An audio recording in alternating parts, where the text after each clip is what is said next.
স্বৈরশাসক শেখ হাসিনার শাসনামলের গুম খুনের তদন্ত করতে প্রথমবারের মতো ঢাকায় জাতিসংঘের গুম বিষয়ক কমিটি।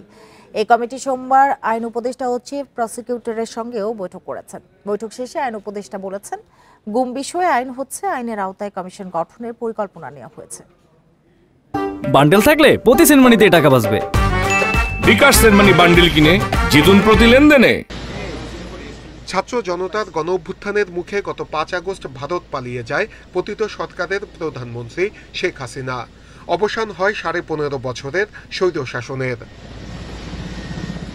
এই স্বৈরশাসনকে টিকিয়ে রাখতে বিগত সময়ে বিএনপি জামায়াতের নেতাকর্মী সহ ভিন্ন মতের অনেকেই হন গুম খুনের শিকার, যা তদন্ত করতে জাতিসংঘের গুম বিষয়ক কার্যনির্বাহী দল বারবার ঢাকা আসতে চাইলেও ক্ষমতাচ্যুত সরকার অনুমতি দেয়নি। গণ অভ্যুত্থানের পর প্রতিনিধি দল ৪ দিনের সফরে এখন বাংলাদেশে। সোমবার আইন, বিচার ও সংসদ বিষয়ক উপদেষ্টা আসিফ নজরুলের সঙ্গে বৈঠক করে জাতিসংঘের প্রতিনিধি দল।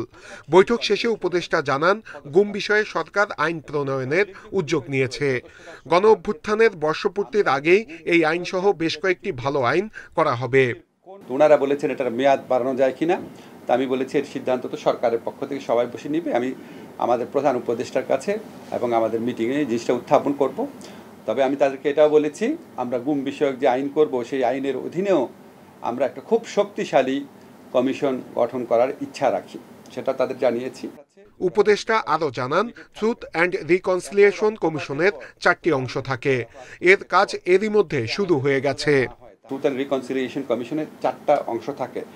একটা হচ্ছে আপনার ট্রুথ সিকিং, আসলে কি হয়েছিল সেটা কাজ কিন্তু অলরেডি শুরু হয়েছে। যে জাতিসংঘের একটা আপনার কমিটি যে আমাদের এখানে করলো, যে ফ্যাক্ট ফাইন্ডিং যে রিপোর্টটা করলো OHCHR, সেটা তো একটা ট্রুথ টেলিংয়ের পার্ট। আমাদের যে বিচার হচ্ছে সেখানে আমাদের তদন্তকারীরা আইসিটি যে বিচার করছেন সেটা একটা ট্রুথ সিকিংয়ের একটা পার্ট। জাতিসংঘের গুম সম্পর্কিত কার্যনির্বাহী দল চিফ প্রসিকিউটরের সঙ্গেও বৈঠক করেন।